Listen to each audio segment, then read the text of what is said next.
Hey guys, comic plus के एक और एपिसोड में आप सभी का स्वागत है। फाइनली एक हफ्ते के इंतजार के बाद वांडाविजन का एपिसोड 5 रिलीज हो गया और इस वाले एपिसोड में हमें कई सारे आंसर मिले, लेकिन ऐसे कई सारे सवाल हैं जो और भी खड़े हो चुके हैं। तो कॉमिक प्लस से मैं हूं मोहित और आज हम लोग बात करेंगे वांडाविजन के एपिसोड 5 में जो भी डिटेल्स थी उन सब के बारे में। और मुझे कहने की जरूरत नहीं है कि इसमें वांडाविजन के एपिसोड 5 को लेकर स्पॉयलर्स होंगे, तो अगर आप लोगों ने नहीं देखा है तो थोड़ा सा तो बिना अपने बाल सफेद किए चलिए शुरू करते हैं। मेरे हो रहे हैं वैसे थोड़े से।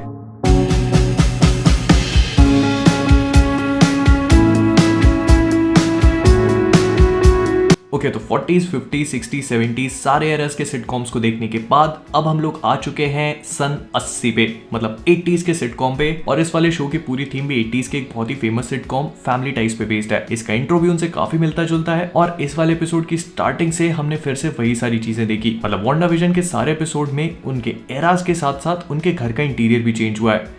घर का आउटसाइड वही होता है लेकिन घर का इंटीरियर चेंज हो जाता है। फिर स्टार्टिंग से हम लोग देखते हैं कि वांडा और विजन दोनों ही अपने बच्चों को सुलाने की कोशिश कर रहे हैं, जो भी बहुत छोटे हैं लेकिन वो सोते नहीं है। वांडा के हाथ में स्पीड यानी कि टॉमी है और विजन के हाथ में बिली यानी कि विकन। इनके नाम अभी भी टॉमी और बिली हैं और इन्हें स्पीड और विकन अभी तक नहीं कहा गया है। प्रोबेबली इस पूरे शो के एंड तक नहीं कहा जाएगा। हो सकता है कि जब ये आगे जाके एवेंजर्स को ज्वाइन करें तब इनके नाम हों। फिर इसके बाद विजन बिली को लेके आता है और वांडा को बताता है कि उसने चार्ल्स डार्विन की एक डिसेंट ऑफ मैन करके बुक है वो पढ़ाने की कोशिश करी, लेकिन उसके बाद भी बिली नहीं सोया। तो चार्ल्स डार्विन की डिसेंट ऑफ मैन एक्चुअली में एक ह्यूमंस के ऊपर बेस्ड बुक है, मतलब theory of evolution, human beings कैसे एक दूसरे के साथ सर्वाइव करते हैं, एग्जिस्ट करते हैं, और इसमें ऑपोजिट सेक्स को भी इंप्रेस करने के फंडे दिखाए हुए हैं। अब आप इस किताब को ढूंढने मत निकल जाना, क्योंकि फीमेल लोग को इंप्रेस कैसे करना है ये तो कोई किताब नहीं बता सकती। तो बेसिकली मेरा ये सब कुछ बताने का मतलब ये था कि विजन जो किताब पढ़ रहा है वो ह्यूमैनिटी से रिलेटेड है और हो सकता है कि विजन ह्यूमंस के बीच में ब्लेंड इन करने के लिए सारी चीजें कर रहा हो। और इस बुक में ये भी बताया है कि कैसे इंसान और जानवर अपने ऑपोजिट सेक्स को अट्रैक्ट करने के लिए क्या क्या चीजें करते हैं। एंड सरप्राइजिंगली इसके जस्ट बाद वांडा और विजन डांस करते हुए एक दूसरे के पास आते हैं, जो कई सारे जानवरों की स्पीशीज में ऑपोजिट सेक्स को इंप्रेस करने का तरीका है। हमारे में भी हो जाता है कई बार। फिर इसके बाद विजन जाता है और इन दोनों के लिए पैसिफायर्स लेके आता है जो अलग अलग कलर के हैं। बिली का ब्लू है और टॉमी का व्हाइट।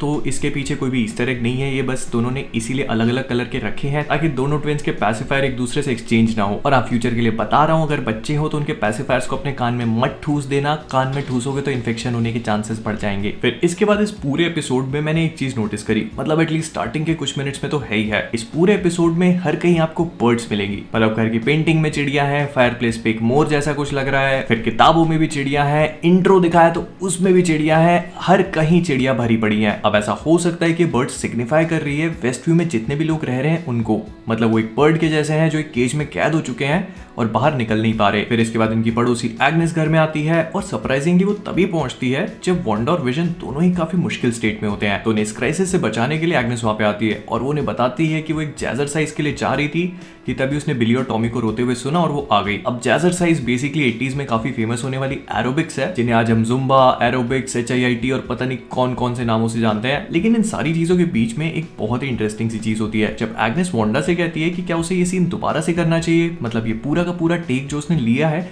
ये उसे दोबारा से करना चाहिए। और ऑफ कोर्स विजन भी हमारे जैसे इस पूरी सीन को देख के कंफ्यूज हो गया, लेकिन ज्यादा परेशान होने की जरूरत नहीं है क्योंकि हमें पता है कि एग्नेस को ऑलरेडी मालूम है कि यहाँ पे क्या चल रहा है। लेकिन इस चीज को देखकर वांडा काफी हैरान होती है, उसे समझ में नहीं आता कि एग्नेस ऐसा क्यों बोल रही है। एंड मोर ओवर वो भी इस चीज को लेकर कंफ्यूज होती है कि एग्नेस को इन सब चीजों के बारे में कैसे पता, और अगर पता भी है तो इन सब चीजों के साथ ओके कैसे है। और इस पूरे पॉइंट को शो की एंडिंग जो है वो और भी ज्यादा कंसोलिडेट करती है कि वेस्ट व्यू में क्या कुछ हो रहा है, वांडा उस चीज को लेकर पूरी तरह से अवेयर नहीं है। और फिर ऑलमोस्ट हर एक 80s के शो की तरह एक आध सेक्स जोक के बाद शो की स्टोरी आगे बढ़ती है और हम लोग देखते हैं कि बिली और टॉमी अचानक ही बड़े हो गए, जो बिल्कुल भी सरप्राइजिंग नहीं था कंसिडरिंग द फैक्ट कि ये लोग 4 घंटे में तो पैदा भी हो गए थे। और ये होने से कुछ ही देर पहले अगाथा हार्कनेस मतलब एग्नेस इन दोनों बच्चों पे कुछ स्प्रे करती है और कहती है कि रैल्फ भी उसके ऊपर लेवेंडर स्प्रे करता है जब वो कुछ आउट ऑफ कंट्रोल निकल जाती है। तो अभी 5th एपिसोड में चौथी बार एग्नेस ने रैल्फ का नाम मेंशन किया है और I can not help but think कि रैल्फ का एक कुछ बहुत बड़ा रोल होगा। ये कोई इंपॉर्टेंट कैरेक्टर है जो हो सकता है कि आगे जाके हमें पता चले। और इन दोनों बच्चों के बड़े होते ही एग्नेस कहती है you can not control them no matter how hard you try. तो यहाँ पे 2 पॉसिबिलिटीज हो सकती हैं। पहली तो ये कि एग्नेस वांडा से बोल रही हो क्योंकि वो हर चीज को कंट्रोल करने की कोशिश कर रही है, और दूसरी ये कि एग्नेस ही किसी और को बोल रही है, वो इंसान जो वांडा के अलावा इस पूरी रियलिटी को क्रिएट करने और उसे कंट्रोल करने के लिए रिस्पॉन्सिबल है। हो सकता है कि वो जो कोई भी है वो इस पूरी रियलिटी को तो कंट्रोल कर रहा है, लेकिन वो इन दोनों बच्चों को कंट्रोल नहीं कर सकता। पूरी इक्वेशन के सिर्फ यही दो पार्ट्स हैं जो उसके कंट्रोल से बाहर हो सकता है, ये मेरी थ्योरी है। और इन दोनों ट्विंस को जब भी हम देखते हैं तो एक चीज मुझे बार बार नोटिस हुई कि टॉमी जो कि स्पीड है उसके सफेद बाल नहीं है, जबकि कॉमिक्स में उसके क्विक सिल्वर जैसे व्हाइट हेयर होने चाहिए, पर इस वाले शो में अभी तक तो नहीं है। मे बी ऐसा हो सकता है कि इसके पीछे बहुत बड़ा रीजन ये है कि इन दोनों को भी अपनी पावर्स नहीं मिली है या इन दोनों की पावर्स अभी तक मैनिफेस्ट नहीं हुई है, क्योंकि अगर मार्वल वाले अपने म्यूटेंट्स वाले फंडे को आगे बढ़ाएंगे तो वो ये चीज दिखाने की कोशिश करेंगे कि ये दोनों म्यूटेंट्स हैं और इसी वजह से अभी तक इनकी पावर्स मैनिफेस्ट नहीं हुई है, थोड़े टाइम बाद होंगी और तभी ऐसा हो सकता है कि स्पीड के बाल भी अपनी पावर्स के साथ सफेद हो। फिर इंट्रो के खत्म होने के बाद हम लोग मोनिका को देखते हैं जो वांडा की रियलिटी से बाहर आने के बाद अपने एक्सपीरियंसेस शेयर कर रही है और बताती है कि जब वो रियलिटी में थी तो उसके दिमाग में वांडा की आवाज थी और उसे ऐसा लगा जैसे वो डूब रही हो, उसने बहुत ज्यादा दर्द को महसूस किया और वांडा के पेन को उसने भी फील किया। एंड आगे भी जब हम नॉर्म को अपने ट्रांस से बाहर निकलते हुए देखते हैं, मतलब वांडा के इन्फ्लुएंस से बाहर निकलते हुए, तो वो भी कुछ इसी तरह का एक्सपीरियंस शेयर करता है। फिर मोनिका के जितने भी टेस्ट्स हैं, एक्सरे और ब्लड टेस्ट, सारे के सारे इनकंक्लूसिव आते हैं, मतलब नेगेटिव नहीं, इनकंक्लूसिव। एक्सरे में कोई भी पिक्चर नहीं आती, ब्लड टेस्ट भी दोबारा से करने के लिए डॉक्टर्स बोलते हैं, लेकिन मोनिका साफ मना कर देती है। अब इस चीज के पीछे भी दो पॉसिबिलिटीज हैं। पहली तो ये कि हो सकता है कि मोनिका अभी अभी उसी रियलिटी से बाहर निकल के आई है, इसलिए उसकी बॉडी परफेक्ट कंडीशन में नहीं है और कोई भी टेस्ट कंक्लूसिव नहीं आ रहा। और दूसरी का रीजन ये हो सकता है कि वांडा ने जब उसे बाहर फेंका हो तो मोनिका के अंदर जो भी पावर्स हैं वो अवेक हो गई हूँ और इसी वजह से उसकी बॉडी किसी भी टेस्ट को रिस्पॉन्ड नहीं कर रही है, क्योंकि हमें पता है कि उसकी पावर्स मेनली लाइट से रिलेटेड है। मतलब लाइट के स्पेक्ट्रम में जितनी भी रेज होती हैं, X rays, gamma rays, infrared radiation, इन सबको मोनिका कंट्रोल कर सकती है। और इस सीन में भी मोनिका का एक एक्सरे लिया जाता है, तो ऐसा हो सकता है कि मोनिका की पावर्स का इन एक्सरेज के साथ इंटरफेयर करने के कारण उसके एक्सरे पे कोई भी क्लियर पिक्चर नहीं आ रही है। इस बारे में आप सभी का क्या कहना है कमेंट्स में बताना। फिर इसके नेक्स्ट सीन में हम लोग देखते हैं कि सोर्ड वाले वांडा के बैकग्राउंड को चेक करके सबको एक्सप्लेन करते हैं। तो यहाँ पे मुझे कुछ इनकंसिस्टेंसीज फील हुई, तो मैं आपको बता देता हूँ। पहले तो हमें ये पता चलता है कि वांडा एक्चुअली में 1989 में सोकोविया में पैदा हुई थी और इनके पेरेंट्स का नाम इरीना और ओलेग मैक्सिमोव था। और जब वांडा और पिएट्रो दोनों ही 10 साल के थे तब एक एयर रेड में इन दोनों के पेरेंट्स की मौत हो गई।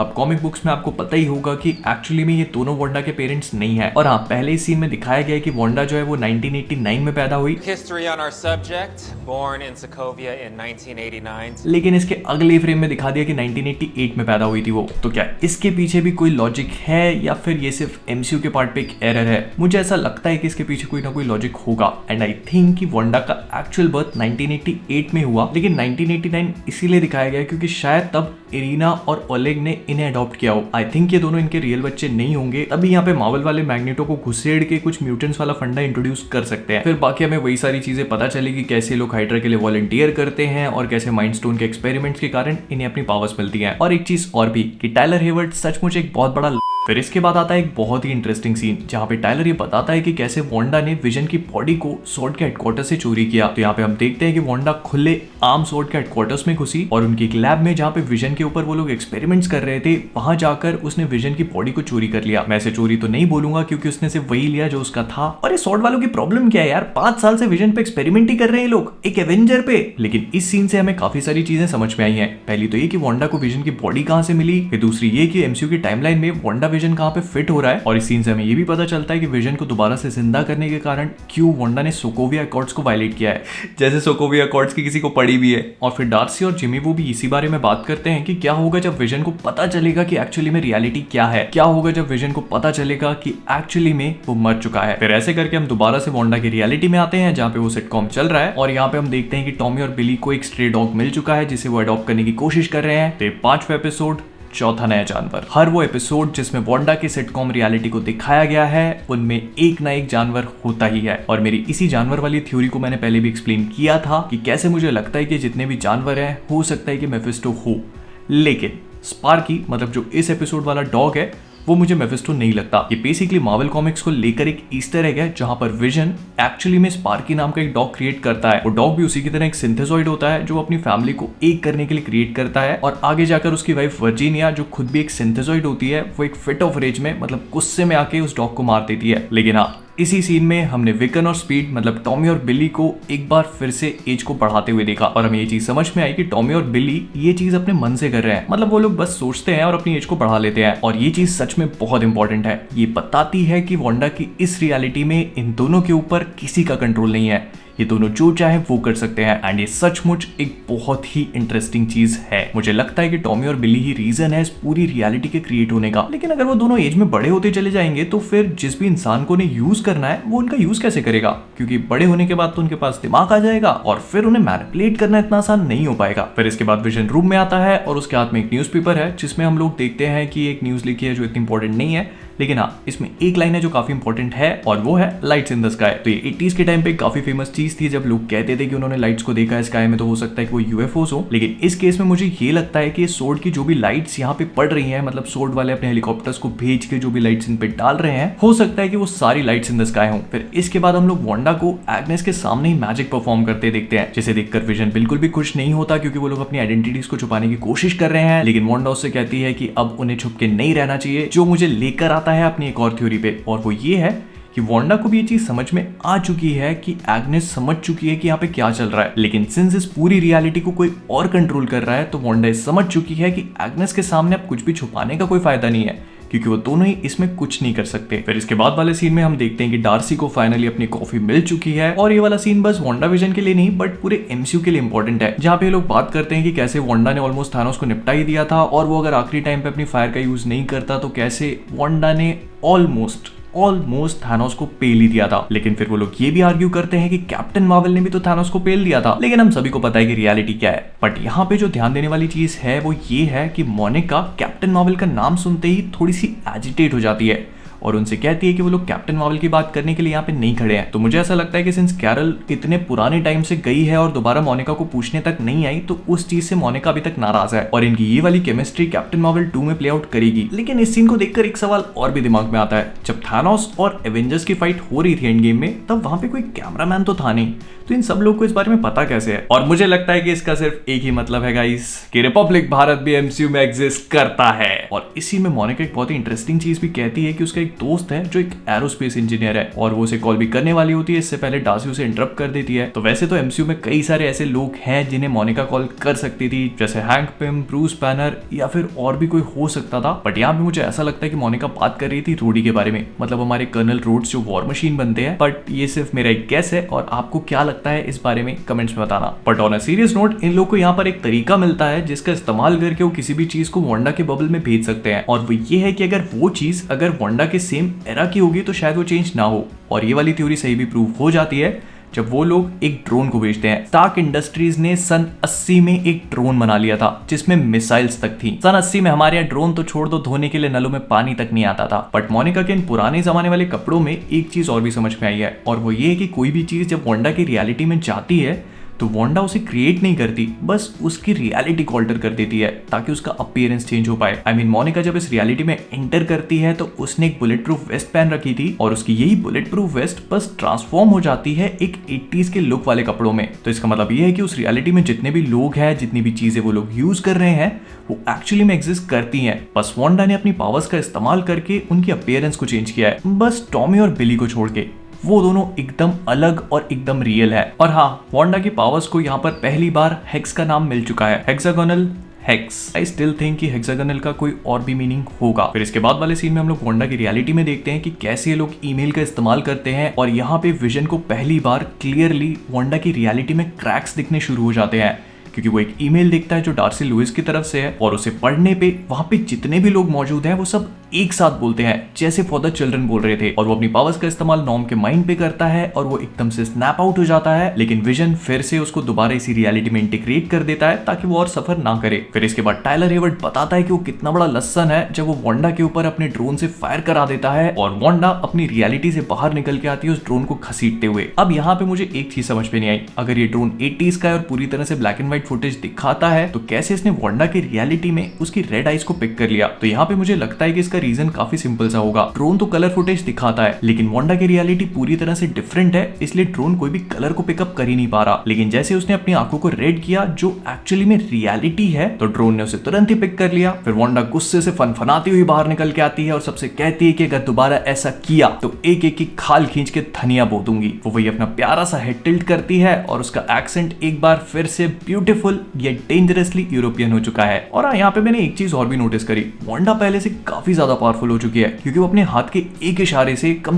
10 एजेंट्स का माइंड मैनिपुलेट कर देती है इंस्टेंटली। लेकिन रियलिटी में दोबारा एंटर करते करते वो इसके बाहर वाले पेरीमीटर को कुछ थोड़ा सा चेंज कर देती है और ये पूरी तरह से रेड कलर का ग्लो करने लगता है। तो आई थिंक कि वांडा की जो रेडिएशन इस पूरी रियलिटी के अंदर अंदर थी और बाहर नहीं निकल रही थी, उसे वांडा ने ऑल्टर कर दिया है। एंड ऐसा भी हो सकता है कि कुछ टाइम बाद ये बबल एक्सपैंड करने लगे और जितने भी लोग इसके आसपास हैं ये उनके लिए भी खतरनाक हो। फिर इसके बाद वाले सीन में वांडा विजन अपने ट्रेंड को कंटिन्यू करते हुए हमें एक और कमर्शियल दिखाता है जो इस बार सरप्राइजिंगली लागोस का निकला। मैं सोच रहा था कि शायद इस वाले एपिसोड में हमें क्विकसिल्वर से रिलेटेड कुछ देखने को मिलेगा, लेकिन शायद वो नेक्स्ट एपिसोड में होगा। ये वाला लागोस का निकला जो एक पेपर नैपकिन है और आपकी किसी भी गलती को एब्सॉर्ब कर सकता है। अब इसमें बहुत ज्यादा डिटेल में जाने की जरूरत नहीं है क्योंकि हम सभी को पता है कि क्या सिग्निफाई कर रहा है। वांडा की छोटी सी गलती की वजह से कैसे यूएस गवर्नमेंट उनके पीछे पड़ गई, सोकोविया अकॉर्ड्स बनाए गए और फिर दुनिया जमाने की चीजें। तो इस पूरे एडवर्टाइजमेंट में बस उसी चीज को बताने की कोशिश करी गई है और इसकी टैगलाइन भी यही कहती है, Lagos for when you make a mess you didn't mean to. फिर नेक्स्ट सीन में जब बिली और टॉमी अपने डॉग स्पार्की को ढूंढ रहे होते हैं तो मेलमैन भी कहता है कि चिंता मत करो, तुम्हारा डॉग कहीं जा नहीं सकता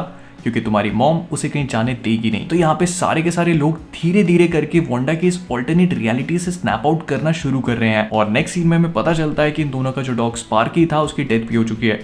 उसने एक्चुअली में एग्नेस के घर के बाहर लगी हुई कुछ लीव्स को खा लिया जो पॉइजनस थी और इस वजह से उसकी डेथ हो गई है। ऑल्दो आई थिंक कि ऐसा होने के चांसेस कम है। मुझे ऐसा लगता है कि ये सारा कांड मेफिस्टो या फिर एग्नेस में से किसी ने जानबूझ के किया है। हो सकता है कि वो डॉग एक्चुअली में इस रियलिटी को बिलोंग नहीं करता था और इसी वजह से उसका यहाँ पे आना इस पूरी रियलिटी को थ्रेटन कर रहा हो और मजबूरी में आकर इन्होंने।